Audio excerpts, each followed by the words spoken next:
السلام عليكم. تطور الإنسان عن كائنات أدنى، هكذا تقول نظرية التطور، لكن القرآن يقول أننا بنو آدم الذي خلقه الله بيديه وخلق منه زوجه. هنا تنوعت اتجاهات المؤمنين بنظرية التطور من أبناء المسلمين، فمنهم من قال إذن نعيد تفسير آيات القرآن بما يتناسب مع نظرية التطور، ومنهم من قال نقول أن قصة آدم في القرآن قصة رمزية، ومنهم من قال بل نكذب القرآن ونؤمن بالعلم. في هذه الحلقة سنناقش بالأبحاث العلمية هذه المقدمة التي اعتبروها مسلمة، أن تطور الإنسان حقيقة علمية، ونحاول أن نرسم معا ملامح المنهج العلمي القويم لعلنا نكون من أهل قوله تعالى: فهدى الله الذين آمنوا لما اختلفوا فيه من الحق بإذنه والله يهدي من يشاء إلى صراط مستقيم. فتابعوا معنا.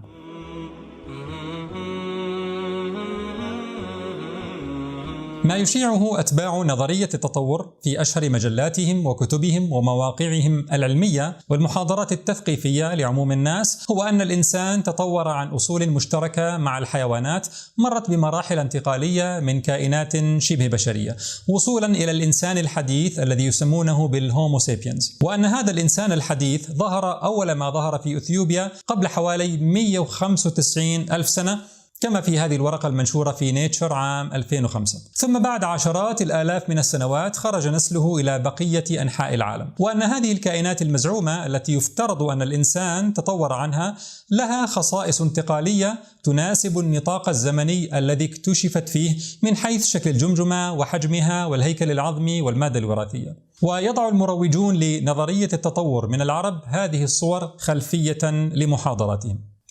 إذن أنتم تقولون أننا معاشر البشر بشكلنا الحالي كان أول ظهور لنا قبل 195 ألف سنة في إثيوبيا، أليس كذلك؟ بلى تقريبا، يعني بلس ماينس 5000 سنة. وهناك تسلسل واضح في أسلاف الإنسان بما يناسب النطاق الزمني في الخط التطوري. طبعا وكل أحفورة نجدها تدعم التسلسل الذي افترضناه قبل وجودها ولا تخرج عن ذلك الإطار، أليس كذلك؟ بلى طبعا.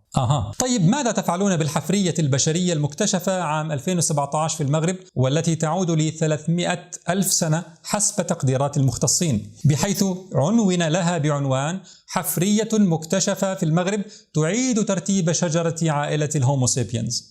ما فيش مشكلة، سنعمل ستريتش للخلف ونقول أن الإنسان الأول ظهر قبل حوالي 300 ألف سنة كما في موقع سميثسونيان. طيب تعالوا نعود إلى الوراء. ماذا عن الحفرية المكتشفة عام 1995 في إسبانيا لبقايا جمجمة وهيكل عظمي قدروا أنها أقدم من 780 ألف سنة، يعني أقدم بكثير من 300 ألف سنة المزعومة، بحيث أن الإنسان ظهر قبل الكائن شبه البشري الذي كان يفترض أن الإنسان تطور عنه. حتى قال مكتشف الجمجمة وان أرسواغا إن هذا مفاجئ جدا، علينا أن نعيد النظر في تطور الإنسان ليناسب هذا الوجه المكتشف، فعمره 800 ألف عام، ومع ذلك فمن الواضح أنه كوجوهنا.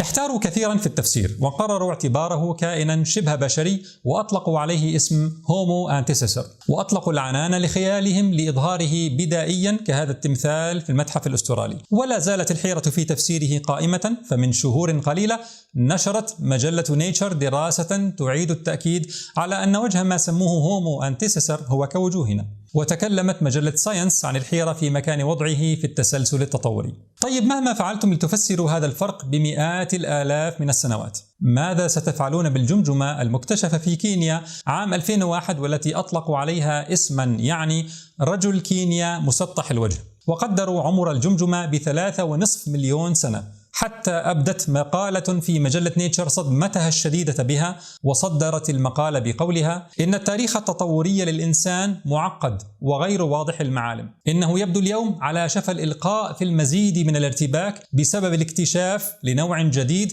يعود ل3.5 ملايين السنة. وكذلك مجلة ساينس في مقال بعنوان جمجمة تضيف المزيد من الغموض على أصول الإنسان تقول في مقدمته إن اكتشاف جمجمة وبقايا أحافير عمرها 3.5 مليون سنة في شمال كينيا يهز شجرة تطور البشر من جذورها. ونشرت ساينس أيضا في مقال آخر قائلة إن الخبراء مجمعون على الرأي أن هذه الحفرية سوف تعقد الجهود لتتبع المسار الملتوي لتطور الإنسان. مجمعون. بينما مروجو نظرية التطور العرب يوهم كلامهم بأن الخبراء مجمعون على تسلسل واضح لتطور الإنسان. وبالمناسبة فالداروينيون في المحصلة لم يصنفوا هذه الأحفورة ضمن الجنس البشري، لكنهم محتارون في أن خصائصها لا تناسب هذه المرحلة الزمنية حسب الخط التطوري المزعوم. لم يستفق الداروينيون من هذا الكف عام 2001 حتى جاءت صفعة أخرى عام 2002 باكتشاف جماجم في تشاد سموها توماي، قدروا عمرها ب6 إلى 7 مليون سنة كما نشر في نيتشر، بخصائص لا تناسب هذه المرحلة الزمنية حسب الخط التطوري المزعوم. فقربها من الجماجم البشرية يجعل من المفترض أنها ظهرت متأخرة نسبيا، فإذا قبلوا بأن عمرها 6 إلى 7 ملايين من السنوات فلن يمكن القبول بكون العديد من الأنواع المتأخرة بعد توماي أسلافا للبشر وتنتمي لنفس السلالة التطورية، لأن هذه الأنواع أقل شبها بالجمجمة البشرية المعاصرة من توماي. يعني ما بينفعش الجنس الأقدم يكون أقرب للإنسان من الجنس الوسيط. حتى قال هذا المقال في نيتشر إن توماي هي رأس قمة هذا الجبل الجليدي الذي قد يغرق لنا أفكارنا الحالية عن تطور الإنسان. وقال المختص في الأنثروبولوجي برنارد وود عندما ذهبت إلى كلية الطب عام 1963 كان تطور الإنسان يظهر كالسلم. يعقب المقال الآن يظهر التطور كشجرة متفرعة. ما العلاقة بين هذه الأحافير وأي منها هو سلف الإنسان إن كان أي منها أصلا سلفا للإنسان؟ كل هذا لا زال محل خلاف. لاحظ مرة أخرى هذا من مقال في نيتشر إحدى أشهر المجلات العالمية وهي أكثرها دعما لخرافة التطور. ما العلاقة بين هذه الأحافير وأي منها هو سلف للإنسان إن كان أي منها أصلا سلفا للإنسان؟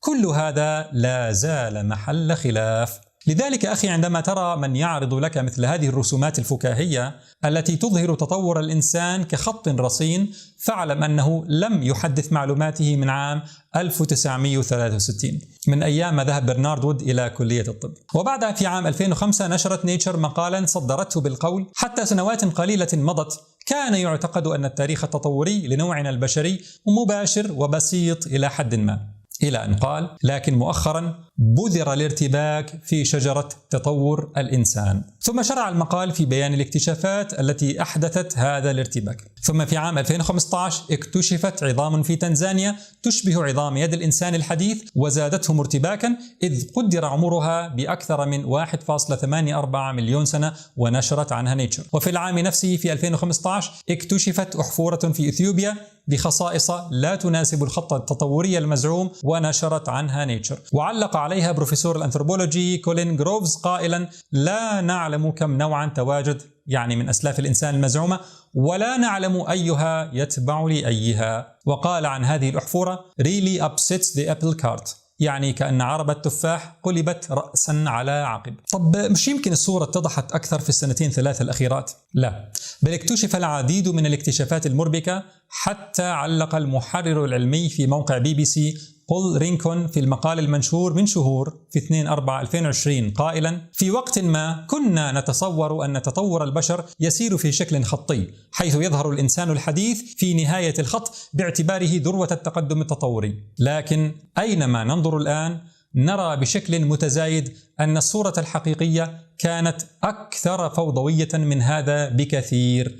much messier. كان محسوما لدى الداروينيين ولفترة طويلة من الزمن أن الإنسان الأول ظهر في إثيوبيا ورسموا قصة خروج سلالته وانتقالها لأنحاء أخرى في العالم، لكن هذا الحسم تبعثر تماما بهذه الاكتشافات التي ظهرت في المغرب وكينيا وتشاد وتنزانيا. قالوا إذن فلنقل أن أصل الإنسان كان في إفريقيا بشكل عام، فهذه الدول كلها في إفريقيا. في إفريقيا ماذا تقولون إذن عن هذه الأحافير في الصين التي نشر عنها في 2017 وقالت عنها نيو ساينتست أحافير غريبة من الصين تظهر أصولا آسيوية لنوعنا الإنساني وتعيد كتابة قصة تطور الإنسان. الصين مش مشكلة، صحيح مش نفس القارة زي إثيوبيا لكن من نفس الكوكب على الأقل. وهذا مقال منشور من شهور في 2020 تحت عنوان اكتشافات حديثة تعمل إصلاحات رئيسية لتصورنا عن من أين جاء البشر ومتى، ويقول أنه مع الاكتشافات الحديثة فكثير من أفكارنا السابقة عن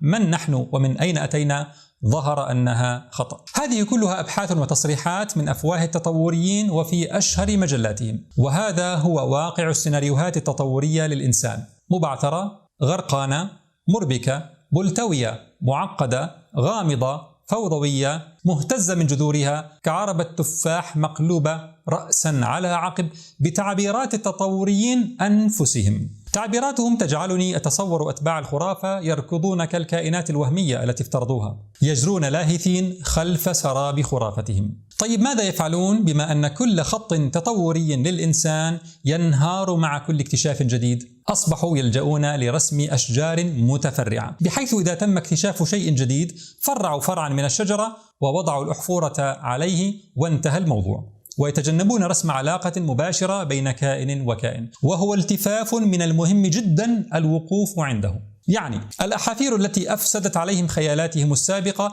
وأعربوا عن انزعاجهم منها أصبحوا يضيفونها في مكان ما في الشجرة. تنظر أنت فترى أسماء كثيرة ووجوها تخيلية كثيرة، فتظن أن هذه كلها أدلة على تطور الإنسان، مع أنها على العكس تماما. فحولوا الدليل الهادم للتطور إلى دليل للتطور على طريقتهم التي جئنا عليها بشواهد كثيرة. وهذه الأشجار تتباين من موقع لموقع بحسب ما تنطلق خيالاتهم، كما في هذه الصور من Human Origins ونيتشر وساينس ومجلة إيرث المعروفة والموسوعة البريطانية انسايكلوبيديا بريتانيكا وموقع المتحف الأسترالي وغيرها. ماذا يعني التشجير؟ يقولون مثلا الإنسان والشمبانزي تطورا عن أصل مشترك، فيظن البعض أن هذا الأصل المشترك هو كائن معروف لديهم يوجد أحافير تدل على وجوده تاريخيا. أبدا، إنما هو الكائن الافتراضي A كما في نيتشر، افترضوا وجوده وأعطوه اسما HCLCA، آخر سلف مشترك بين الإنسان والشمبانزي. هل هناك أي دليل علمي عليه؟ أي معلومات عنه؟ أبدا، وإنما لا بد من اختراع وجوده تطوريا. هذا مع أن بحثا نشر من شهور في ساينس أدفانسز التابعة لمجموعة ساينس افتتح بجملة إن دماغ الإنسان أكبر ب3 مرات ومرتب بشكل مختلف عن دماغ أقرب أقربائه الأحياء وهو الشمبانزي، وهي خصائص مهمة للقوة الإدراكية للإنسان وسلوكه الاجتماعي، إلا أن الأصول التطورية لهذه الخصائص غير واضحة. فالإنسان مختلف عن الشمبانزي بشكل كبير، وكيف استطاع التطور عمل ذلك غير معروف، والسلف المشترك بينه وبين الشمبانزي غير معروف. المهم أنه تطور وخلاص. حفرية آردي من عائلة أرديبيثيكس أو حفرية لوسي من عائلة أسترالوبيثيكس التي اعتبروها سابقا أسلافا للإنسان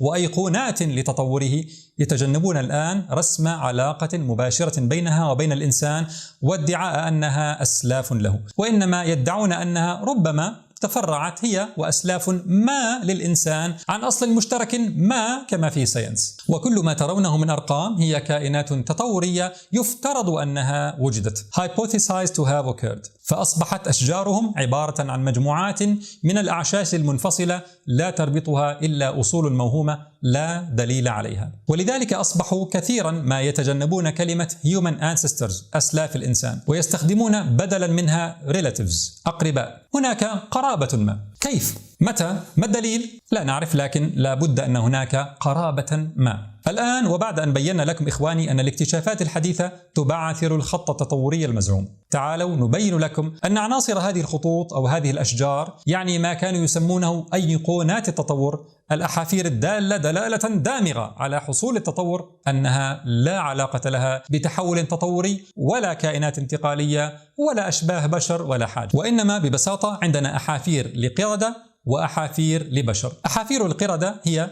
لقردة متنوعة الأشكال لكنها تبقى قردة، وأحافير ما زعموا أنهم أشباه بشر هي أحافير بشر بينها من التنوع كما بين البشر الحاليين. وعندنا أجزاء من جماجم وهياكل عظمية لا يمكن الجزم بأنها تابعة لبشر أو قردة أو غيرهم، تبنى عليها قصص ورسومات بمحض الخيالات والتوهمات كجمجمة الحمار وسن الخنزير، وقد تكون لمخلوقات منقرضة. ونقصد بالقردة هنا الإيبس، وهناك فرق بينها وبين المونكيز، والكلمتان تترجمان في العربية لقردة. والداروينيون يدعون أننا نشترك مع المونكيز في أصل مشترك ما، ثم يختلفون في شأن الإيبس، هل هي أسلاف للإنسان أم تشترك معه في أصل مشترك ما آخر. إذن دعونا نأخذ قصة أيقونات التطور، ولنأخذ هذا الخط التطوري الموجود حتى اليوم في آب أغسطس من العام 2020 في موقع الموسوعة البريطانية بعنوان الخط التطوري للإنسان.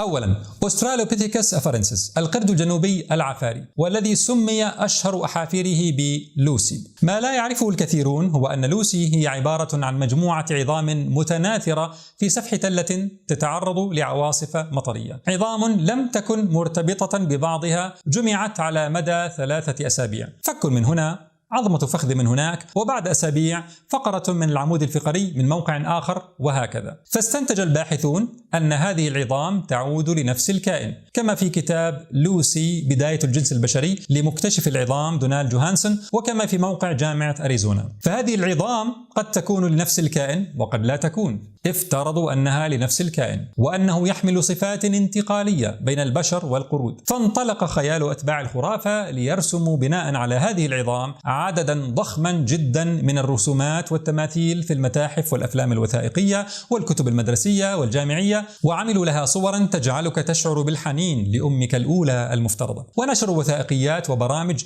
عن كيف ماتت لوسي ليصبح وجودها حقيقة مسلما بها، ويبقى التساؤل فقط عن تفاصيل حياتها. وبحيث إذا سمعت لوسي تصورت أنه مستخرج في الحفرية هذا الكائن محنطا مكتمل الشحم واللحم، ومعه فيديو عمره 3 ملايين سنة يظهر تفاصيل حياة لوسي، بينما ما هي في الحقيقة إلا عظام مبعثرة مشكوك في أنها تابعة لنفس الكائن. وما لا يعرفه كثيرون أن إعلام الخرافة تعامى في ذلك كله عن الكثير من الأبحاث التي تشكك في جزئيات كثيرة من الاستنتاجات التي بنيت مبكرا عن لوسي، والأبحاث التي تنفي بالكلية أن تكون لوسي وعائلتها من القردة العفارية سلفا للإنسان، حتى أن المجلة الفرنسية ساينس إيفي جعلت العنوان الرئيس لغلاف عددها الصادر في الشهر الخامس من عام 1999 وداعا لوسي، وذكرت في المقال الأدلة على أن كل عائلة الأسترالوبيثيكس التي تنتمي إليها لوسي لابد أن تزال من شجرة عائلة الإنسان. وفي عام 2007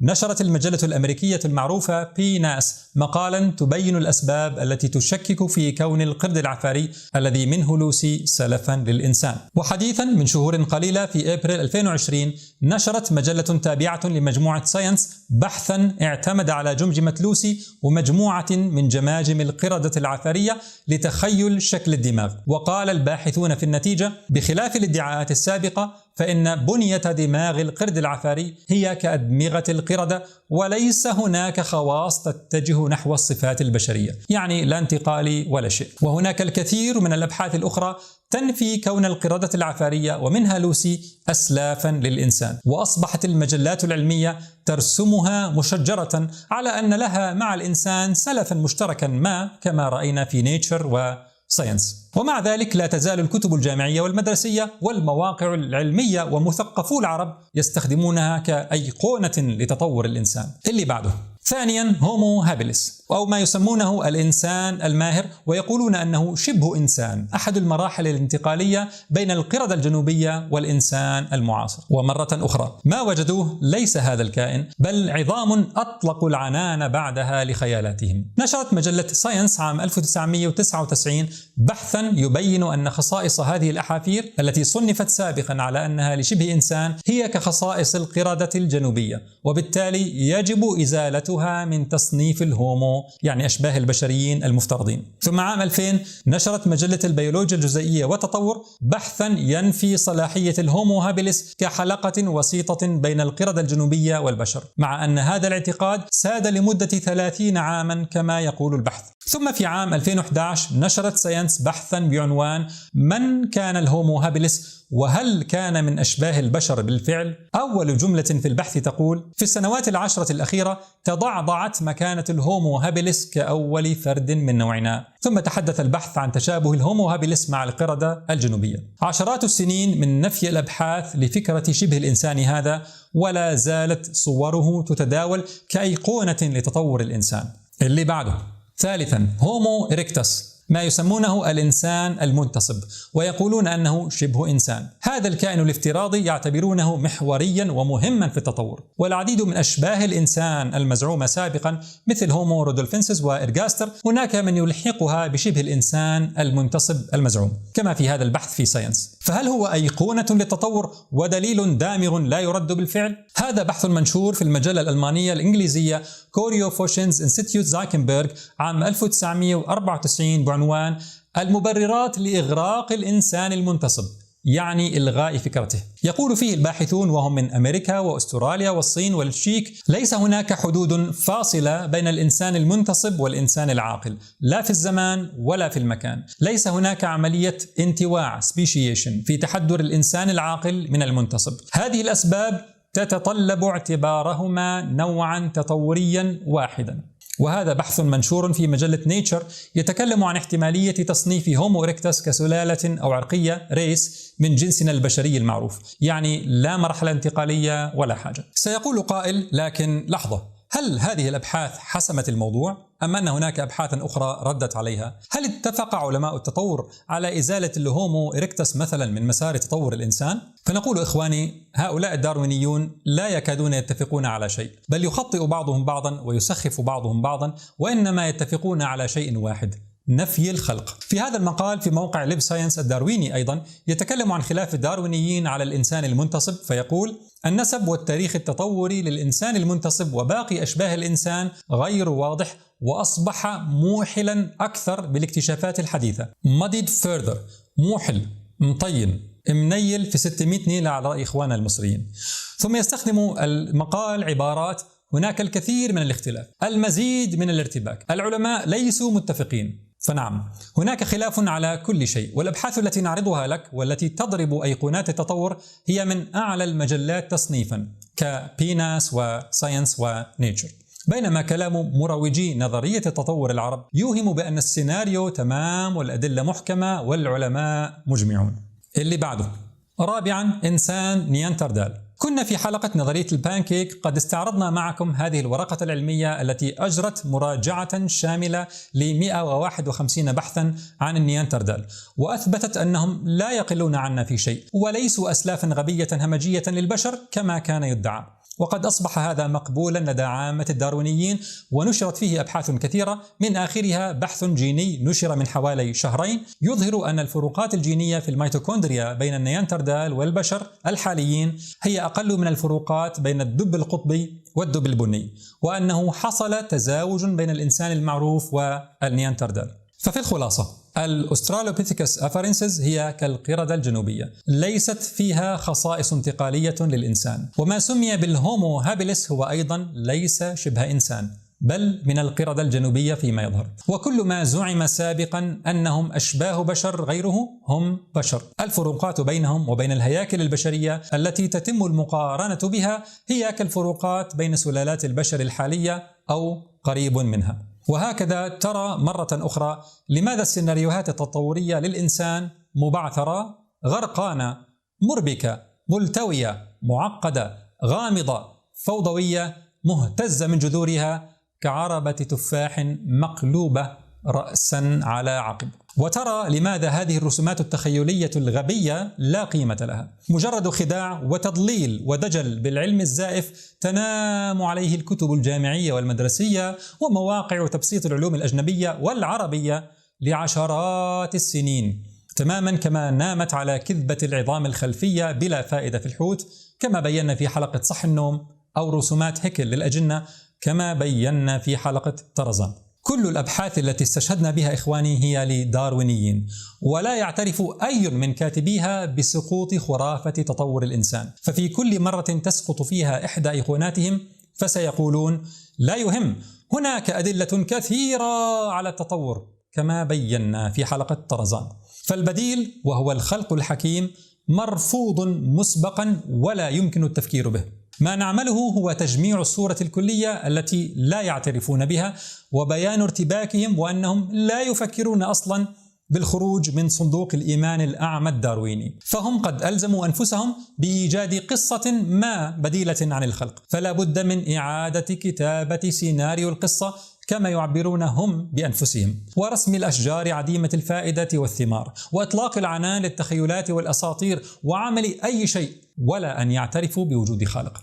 إرنست ماير من جامعة هارفارد وهو من كبار الداروينيين يقول في كتابه ما الذي يجعل علم الأحياء فريدا طبعة عام 2004 إن أقدم الأحافير للهومو يعني للبشر وأشباههم المزعومين، وهي أحافير هومو رودولفينسيس وهومو إريكتس، مفصولة عن القردة الجنوبية بفجوة كبيرة خالية من الأحافير. كيف يمكننا أن نفسر ذلك؟ في غياب الأحافير التي تلعب دور الشكل الانتقالي، فإن علينا الرجوع إلى الطريقة المتعارف عليها في علوم التاريخ، ألا وهي بناء رواية تاريخية historical narrative. بناء رواية تاريخية يعني اختراع قصة ما لسد الفجوة، ثم النظر إن كانت هذه القصة ستأتي أدلة تعارضها أم لا، وبالتالي فكثير مما يعرضه الداروينيون هو روايات تاريخية لسد فجوات. لا عجب، فماير نفسه يقول أن البيولوجيا التطورية هي في كثير من جوانبها أقرب للإنسانيات من العلم الرصد التجريبي الحقيقي exact sciences. حصروا تعريف العلم الحقيقي في العلم الرصدي التجريبي وأنكروا الغيب لأنه ليس في متناول هذا العلم، ثم لما فشلوا في تفسير الخلق به راحوا يلجؤون إلى غيبيات افتراضية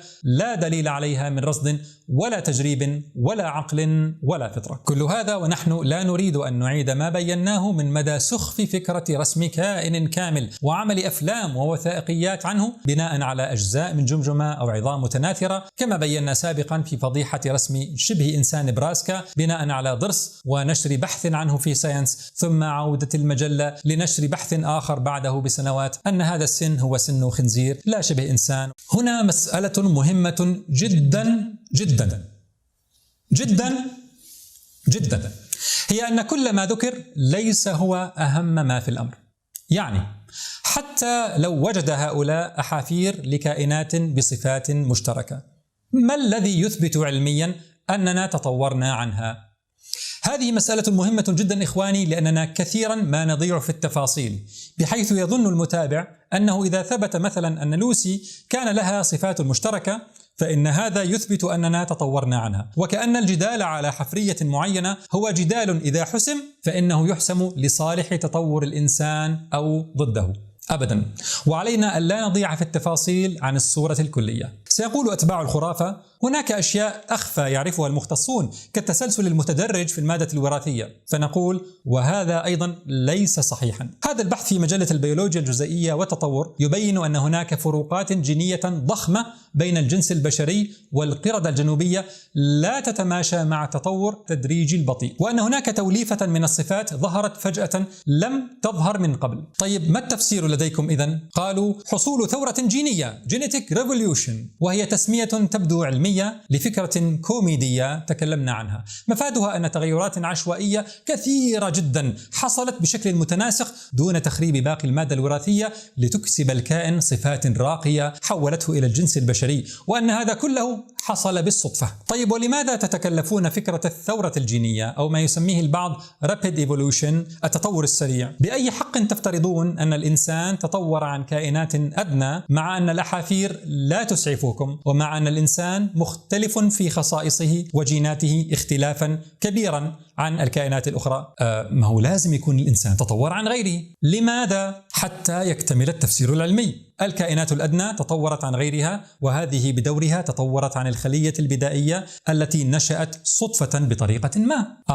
إذن فتطور الإنسان عن غيره هو افتراض مسبق prejudice، تطوعون الاكتشافات له وتلبسونه لباس العلم، وليس نتيجة علمية قادتكم الأدلة العلمية إليها. طيب وما البديل عن تطور الإنسان عن كائنات أدنى؟ أن الله خلقه خلقا مستقلا عن علم وإرادة. هذا ليس تفسيرا علميا. ما معنى التفسير العلمي؟ هو ما يخضع للرصد والتجربة وإعادة الإنتاج. وهل تطور الإنسان عن كائنات أدنى هو شيء رصدتموه؟ أو جربتموه أو أعدتم إنتاجه؟ بينا سابقا أن الظهور الأول للكائنات هو أمر غيبي لا يمكن أن يخضع للحس ولا للتجربة، وبالتالي فليس من مجال عمل العلم الرصدي التجريبي الساينس، ليس من اختصاصه، وبالتالي فالبحث عن دليل من الساينس لتفسير الظهور الأول للكائنات هو استخدام للأداة الخطأ في الاستدلال. وبينا في الحلقات 49 51 و52 من رحلة اليقين لماذا العلم ليس محصورا في الساينس، فالغيب الذي جاء به الخبر الصحيح هو من العلم. كيف نعرف أن هذا الخبر صحيح؟ بإثبات صدق القرآن والسنة بالأدلة الفطرية والحسية والعقلية. فالدليل على أصل الإنسان الأول لا يطلب من الساينس لأنه ليس من اختصاصه، أمر لا يقع تحت الرصد ولا التجريب ولا يمكن إعادة إنتاجه، فلا بد أن يكون الدليل علميا خبريا يخبر عما كان في هذا الزمان المغيب عنا. قد تقول لي أنا لم أقر لك بعد بصحة القرآن والسنة ولم تثبت لي ذلك، ماشي، لكن إلى أن نصل تلك المحطة من رحلة اليقين لا تقل لي أن تطور الإنسان علم مؤيد بالأدلة العلمية، بل إيمان أعمى بتفسيرات تخيلية ضاربة في عمق التاريخ فحسب. أمر آخر مهم جدا جدا هو أن تحول كائن إلى آخر يجب أن ينبني ضمنيا على أن هناك من يجري هذا التحويل عن قصد وإرادة، لأن التطور الصدفي بلا قصد ولا غاية لا يحول كائنا لكائن ولو امتلأت الأرض والسماء بالمحاولات العشوائية، كما بينا بالتفصيل في حلقة خاطبهم كأطفال عندما ذكرنا ما يتطلبه تغير بسيط في الكائن نفسه كاستطالة عنق الزرافة، وربطنا ذلك بمثال الأطفال الذين يضربون بعشوائية على كيبوردات والتغيرات المطلوبة في ملفات الوورد بشكل متزامن دون تخريب الفقرات الأصلية. وكما بينا في حلقة من سرق المليون بأنه حتى إذا تجاوزنا ذلك فإن طبقات الأرض ستعج بأحافير الكائنات الانتقالية المفترضة ومعها أحافير الكائنات الفاشلة الناتجة عن التغيرات العشوائية، وهما حلقتان في غاية الأهمية لبيان سخف فكرة التحول من كائن لكائن بالصدف عبر التغيرات العشوائية والانتخاب الأعمى، وسخف الحفاوة بحفرية كدليل على حصول التطور، وأن عبارات مثل كائن انتقالي وحلقة وسيطة هي عبارات مضللة لأنها مبنية على القصد والإرادة في تحويل كائن لآخر، بينما هم ينفون القصد والإرادة. هذا كله يا كرام ونحن لم نتكلم عن كوميدية التعامل مع هذه التقديرات لأعمار الكائنات بملايين السنين وكأنها أرقام مقدسة فيها قدر عال من الدقة. لكن يكفيك مثال واحد. حوالي عام 1992 وجدوا حفرية في إثيوبيا، وبعد 17 عاما قام الإعلام بتضخيم هذا الاكتشاف فجعلتها ساينس موضوع غلافها بعنوان اكتشاف العام أرديبيثيكس راميدس، واشتهرت بأردي، ونشرت عنها ساينس مقالا، ونشرت عنها ناشونال جيوغرافيك بعنوان العثور على أقدم هيكل عظمي لسلف الإنسان، ووضعوا لها مكانا في الخط التطوري المزعوم قبل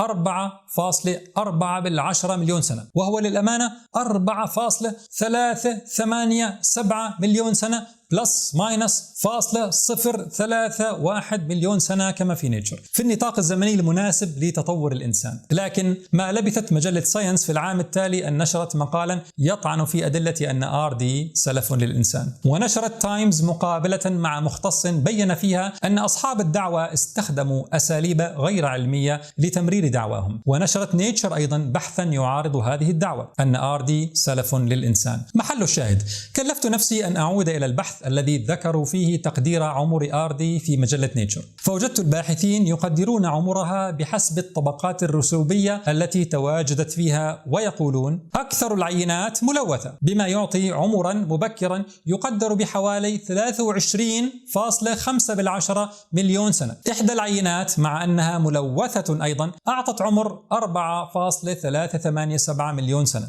إن هذا العمر يبدو أفضل تقدير للعينة، وبالتالي يعطي الحد الأعلى لهذه البقايا. البذور التسعة الأخرى من العينة نفسها تمثل ملوثات عمرها 23.6 مليون سنة. هكذا بكل بساطة نحن نرى أن 4.4 مليون سنة أنسب، ونستثني عينات 23.6 مليون سنة، مع أن كلا العينتين باعترافنا ملوثة. فعمر حفرية آردي قد يكون 4.4 مليون سنة، قد يكون 23.6 مليون سنة، يعني حوالي 5 أضعاف، قد يكون أقل وقد يكون أكثر. وسنضع لكم في التعليقات روابط لمقالات تبين مدى كوميدية فكرة أن هذه التقديرات بملايين ومليارات السنين هي أرقام دقيقة. هذا هو واقع الدليل العلمي على تطور الإنسان. قد تقول لا ليس فقط الأحافير، هناك الدليل الجيني، فالإنسان تتشابه مادته الوراثية بنسبة 98.8% مع جينات الشمبانزي. بينا بطلان هذه الدعاوى بالتفصيل العلمي في حلقتي الغشاش وأكل زيد لحم الكلب. قد تقول لكن هناك دليل التشابه بين تشريح الإنسان والكائنات الأخرى. بينا عدم دلالة ذلك على الأصل المشترك بالتفصيل في حلقة ذيلك الذي لا تعرف عنه الكثير. قد تقول لكن هناك دليل الأخطاء في تصميم بعض أجزاء الإنسان كشبكية العين. بينا بطلان ذلك بالتفصيل في حلقة أحرجتك. نحن يا كرام بينا عبر عشرات الحلقات بطلان نظرية التطور من جذورها بالتفصيل العلمي، وبينا بطلان مبادئها والأساليب التي اتبعها أتباعها لترويجها على الناس. فالذي لم يتابع الحلقات الماضية عليه أن يعلم أن ما نعرضه اليوم ليس إلا جزءا بسيطا من مناقشة مفصلة مطولة. هذا إذن هو واقع الدليل العلمي على تطور الإنسان عن كائنات أدنى. سيناريوهات نقضتها الاكتشافات الحديثة حتى أصبحت مبعثرة غرقانة مهتزة من جذورها بتصريحات التطوريين أنفسهم، وأيقونات هذه السيناريوهات مفندة واحدة بلا استثناء، أدلة توظف خيالات الفوتوشوب وأفلام هوليوود بناء على عظام مبعثرة تفترض تعسفا أن الإنسان تطور عن غيره بلا دليل علمي، مبنية على محاولة إنكار فكرة الخلق بأي ثمن، وعلى طلب أداة الاستدلال الخطأ على قضية غيبية، وتتجاهل تبعات الصدفية واللا قصدية التي لا يمكن أن تحول كائنا لكائن، وتتجاهل عدم الدقة بشكل كبير في عمر الأحافير. ظلمات بعضها فوق بعض، إذا أخرج يده لم يكد يراها، ومن لم يجعل الله له نورا فما له من نور. عقيدة داروينية عمياء. تعالوا الآن يا كرام نرى تعامل بعض المتكلمين العرب مع الموضوع، واسمحوا لي بداية أن أؤكد على أمر. الشخصيات الثلاثة الأولى التي سنذكر كلامها نحسب أنها لم تتعمد مخالفة الحق في هذه المسألة، لكنها لم تبذل ما ينبغي للوصول للحق فأخطأته، وقد تواصلت معهم واحدا طلبا للنقاش إكراما لما يجمعنا من انتساب للإسلام. وقد رد بعضهم بأدب وخلق معتذرا عن النقاش حاليا، واختار البعض الآخر عدم الرد أصلا بل اللجوء إلى الطعن والافتراء. فليعذروني جميعا أني اضطررت للخروج بهذه المادة على العلن، فإن الأخطاء التي وقعوا فيها في هذا الموضوع على العلن كبيرة جدا ولها أثر سلبي للغاية، ومع ذلك فأسأل الله أن يهدينا وإياهم لما يحب ويرضى. وأرجو من إخواني أن يحاولوا التأثير على الشخصيات المذكورة بالنصح والتذكير لا بالتهجم ولا التجريح.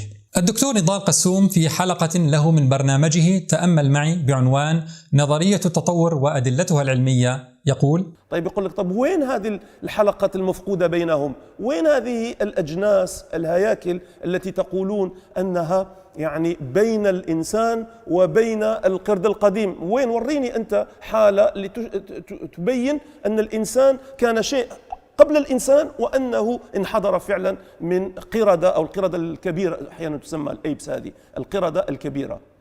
لدينا عدد كبير من هذا النوع من الأحافير، صدقوا أو لا تصدقوا. نجد أن هذه الجماجم تتراوح في الأعمار بين حوالي 2,000,000 سنة إلى أحدثها الأخير ربما يعني 300,000,000 سنة، 300,000.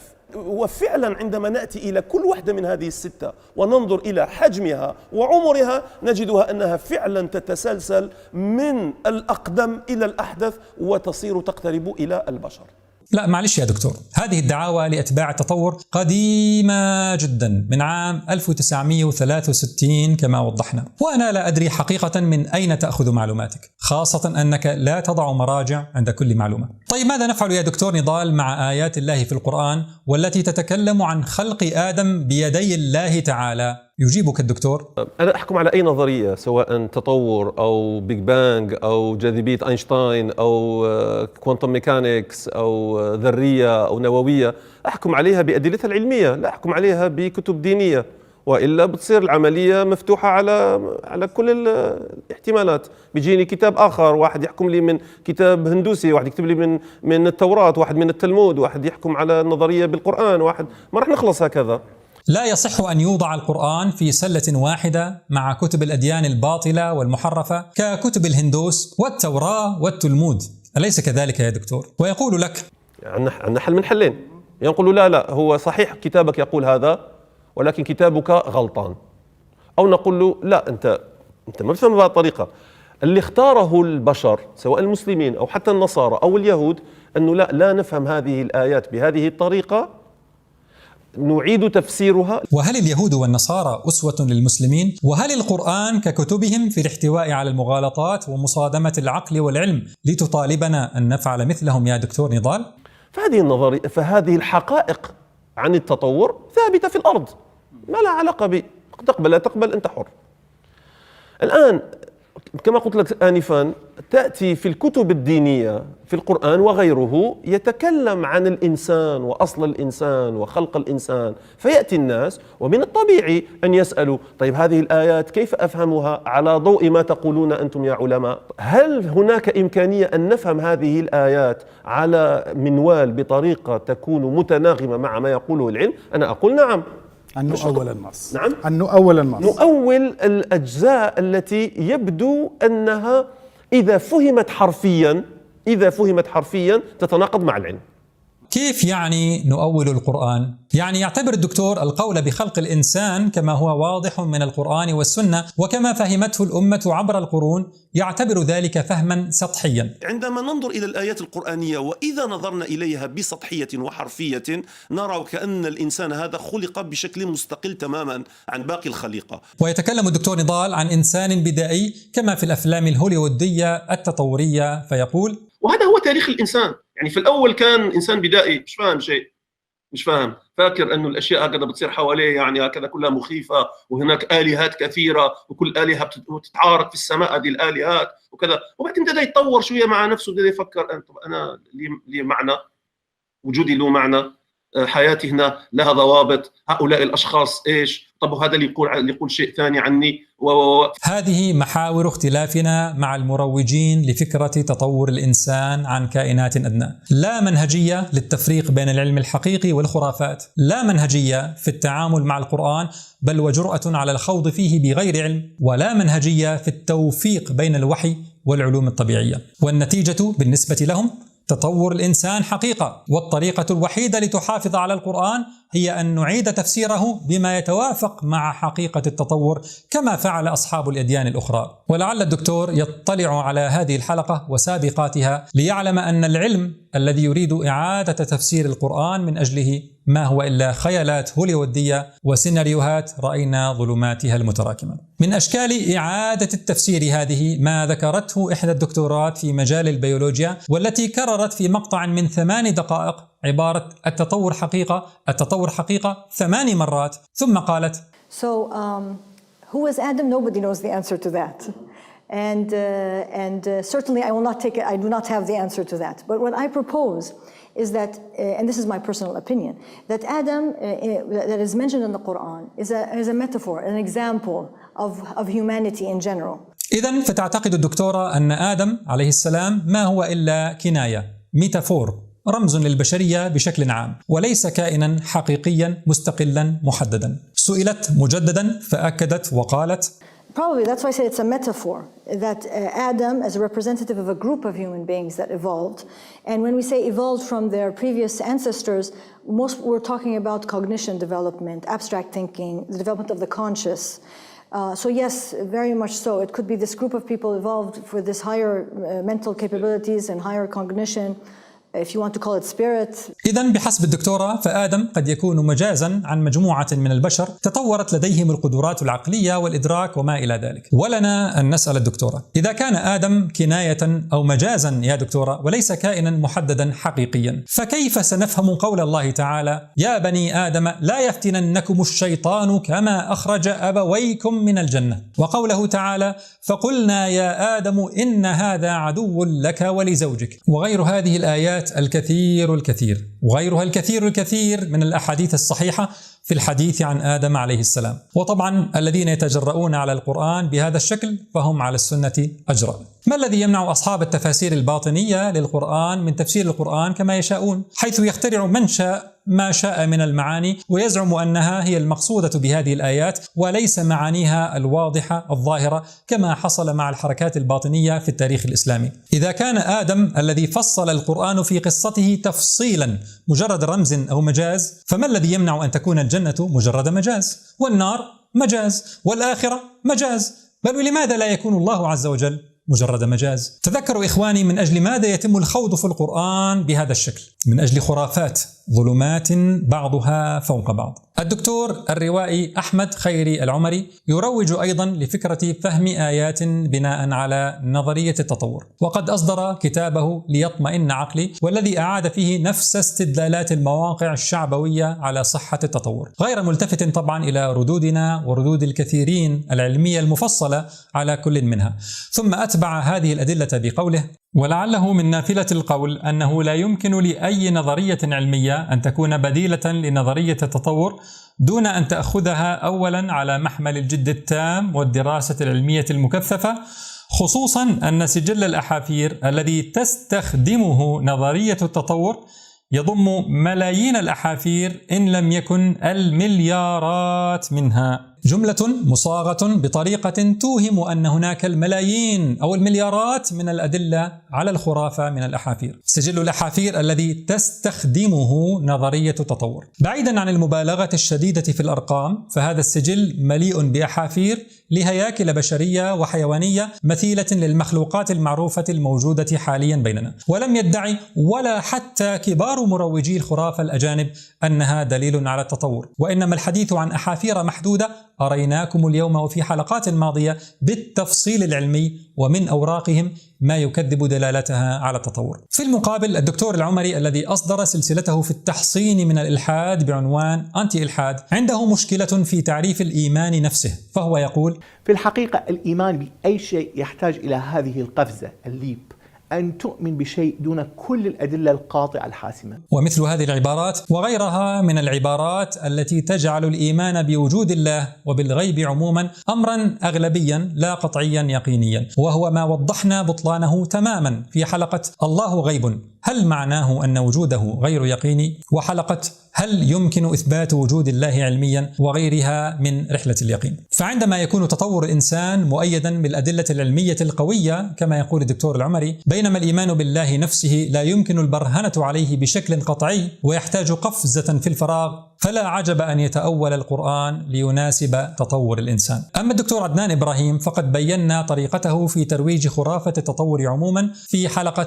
لماذا يلحد بعض أتباع عدنان إبراهيم، وفي حلقة اليوم ما يفند دعاواه عن تطور الإنسان. وأنا ختاما أسأل من يروجون لهذه الخرافة من العرب: هل أنتم تقرؤون الأوراق العلمية؟ هل تعودون إلى الأبحاث الأصلية وتقرؤونها بلغتها الأصلية للتحقق من صحة المعلومات وصحة الاستنتاجات؟ أم أن مصادر معلوماتكم هو المواقع التي يضحك بها أتباع الخرافة على الناس، والرسومات التي يستخدمها مروجو الخرافة الشعبويون، فتنقلون عنهم كأنهم أناس ثقات مؤتمنون؟ لأجل هذه الخرافات المهترئة تريدوننا أن نعبث بتفسير كتاب الله تعالى ونتجاهل الأحاديث الصحيحة؟ عندما تعود إلى القرآن لتطوع نصوصه بما يناسب العلم الموهوم، وكأن القرآن مائع الدلالة قابل للتشكل حسب الطلب، هل أنت بذلك توفق حقيقة بين العلم التجريبي والقرآن، أم تسقط هيبة القرآن من قلوب المسلمين بجعله تابعا هلاميا؟ هذا القرآن عزيز، وإنه لكتاب عزيز لا يأتيه الباطل من بين يديه ولا من خلفه،